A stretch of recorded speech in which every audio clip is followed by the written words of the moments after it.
Okay. Hello, dear friends. Good morning. Such a beautiful, beautiful morning. So here is another beautiful book, and I will show you the link of this book so that you can you can get it if you want. And let's do it. Lost at Sea. The story of Ceyx and Alcyone. King Ceyx, son of the morning star, walked along the shore with his wife, Alcyone, daughter of the king of the winds. I must leave in a few days in a long sea journey, a long sea voyage, and travel to the oracle of Delphi. King Ceyx told his wife, but I promised I will go and come back. I will be gone for no more than 2 months. 2 months. Alcyone turned pale. She knew the rough winds in the open sea were very, very dangerous. My father, Aeolus, rules the winds. I know what force he can unleash in a bad storm. I beg you, I love you, you do not go. You stay with me. Because she's the daughter of the king of winds, so of course she knows when her dad get crazy what will happen. King Ceyx assured Alcyone of his love for her and promised to return soon. I promise you, I will be back. Okay, pinky promise. So they did pinky promise, but she would not be consoled. But in any case, pinky promise, a sun promise, a toe promise, any promise, it just does not make her feel comfortable and assured. A few days later, when he stood in the stern of his ship and waved goodbye to his beautiful wife, Alcyone flung herself down on the sands and wept bitterly. She was so sad. Then she dragged herself home and began her long wait for her husband's return. So he started to wait, counting days, counting hours, and she was just very, very missing her. One night, as King Ceyx's ship sailed across the open sea, the wave, you are not seeing, I cannot see my camera actually, I'm using a different tripod. One night, as King Ceyx's ship,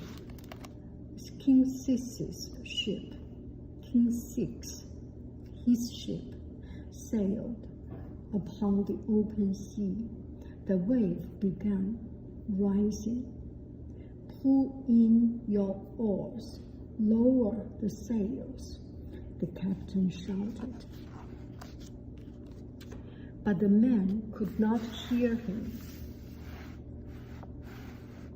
But his men could not hear him, for the winds had begun to howl, and thunder rumbled in the sky. Ocean's prey leapt for the stars, and as lightning lit the night, so it was a huge storm.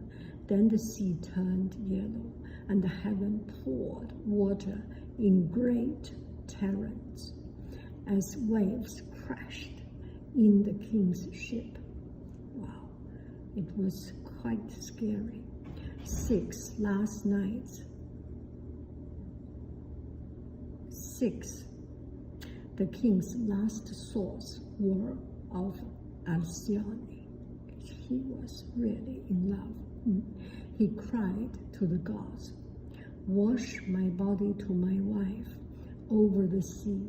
And he called her name again and again and again and again, until a great arc of water took him down to the dark depths of the ocean. And then there was no more lightning and no more starlight. Everything was pitch black, totally black. It's just nothing black. I mean, everything black, and nothing could be seen. The morning star did not shine the next day, but hid behind the clouds, grieving for his drowned son. The stars was just so sad, did not even dare to come out. Alcyone was counting the days until Ceyx returned. He waved a beautiful robe. He wove a beautiful robe for him and a dress for herself to wear when he come back. Every day she turned incense and prayed to Juno, the goddess who protects married women, asking her to bring her husband back home safely. Hearing Alcyone's prayer, Juno felt pity. Oh, what a miserable life she was living. Finally, she summoned her messenger Iris, the rainbow goddess. She instructed Iris to travel to the god, to travel to the god Sleep, and ask Sleep to send Alcyone a dream, telling her that her husband had drowned at sea. So Juno, the goddess of marriage, was very the goddess of marriage was very sad, and even she herself could not tell the truth. Then Juno sent Iris, 大懒之小懒，小懒之呀，小懒之呀，大懒之小懒就一个一个往下接。And Iris is the messenger. Iris did not want to tell the truth, so Iris sent a dream. Sent Iris travel to the god of sleep, and Sleep make a dream. Iris took off at once, trailing her thousands colors across the sky until she touched down upon the twilight lands of Cimmerian country. There, the god Sleep is God. Yeah, it should be God. There, the god Sleep lived in the hollow of a mountain. When Iris traveled at Sleep's cave, she heard no birds singing, or dogs barking, or geese cackling. Over the river, Les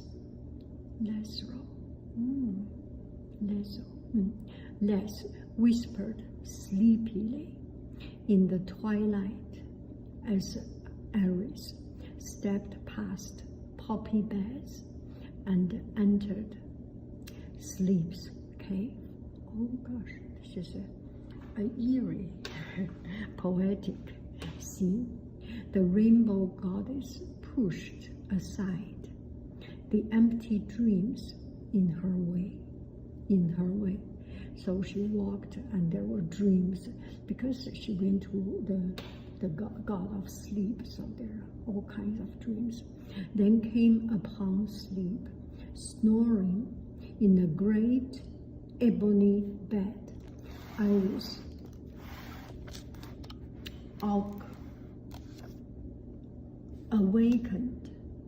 awakened the slumbering god, and bid him send a dream to Alcyone. After sleep agreed, Iris soared back to Mount Olympus, trailing her rainbow color across the sky. So she transferred the message, Iris, to the god of sleep. You make sure you give Alcyone a dream, okay? And if you do this, I will be okay. I'm going back. Bye-bye. See you later, alligator. And hasta la vista. Okay, she left. Sleep roused Morpheus, one of his 1,000 sons. Oh my gosh, sleep is very productive. Usually we do this. Yeah. Usually humans do make things, human create during sleep, before sleep, or after sleep. Anyway, one of his 1,000 sons, the one who could imitate humans. Ooh, he has a son who could imitate humans. He instructed Morpheus to fly to Alcyone. Then the god returned to his bed, letting his drowsy head sink down again into the land of dreams. Go back to his dreamland. He is the god of sleep. In silent wings, Morpheus took off through the twilight. When he finally came to the home of Alcyone, he assumed the face and body of King Ceyx. Oh, so he did a super duper cool makeup and changed his face and his body into King Ceyx. He slipped into Alcyone's chamber and stood before her bed. Oh, that's kind of you pretend to be another person and go to another person's. This is not so kind. Let's see. Ceyx's ghostly beard dripped with sea water, and tears ran down his face as he bent over his sleeping wife and whispered, "Oh, my love, do you see me? Have I changed in death? Cherish no hope for my return. My ship went down in a storm far, far, far out at sea, and I died, calling your name. Arise now and weep for me. Oh, my love, oh, my love, my darling, I hunger for you."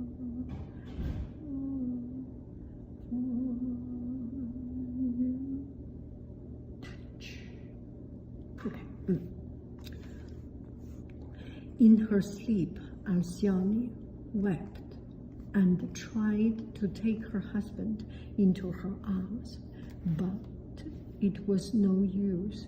She clutched the air and cried out for him until her own voice woke her. Alcyone realized she'd been dreaming, but fearing her dream might have been the truth, she wept until dawn. When light crept into her bedroom chamber, Alcyone rose to slip down to the shore, to the place where she had last seen Ceyx standing in the stern of his boat, waving to her.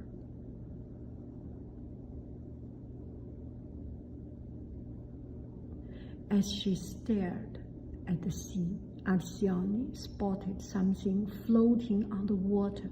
She stepped closer and saw a man's body on top of the wave. "Oh, poor sailor," she said, "and poor wife, if you are married."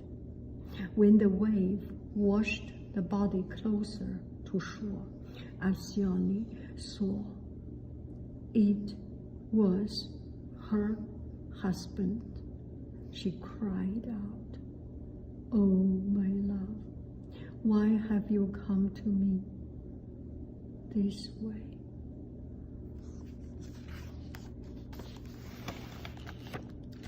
Then she rushed into the sea, and though the waves broke against her, she did not go under. Instead, she began beating the water with giant wings. Then, crying out like a bird, she rose into the air and flew over the sea to Ceyx's lifeless body. When she touched her husband's cold lips with her beak, he also became a bird, and the two of them were together again. Since that time, every year, the 7 days before the winter solstice, the waves were quiet, and the water is perfectly calm. These days are called Alcyone Day, Alcyone Day, Alcyone Days. For during that time, the king of the winds keeps the wind at home because his daughter Alcyone is brooding on her nest upon the sea. Wow, what a beautiful story. Alcyone, Alcyone Days. Bye bye, friends. I love you. I really do. Do.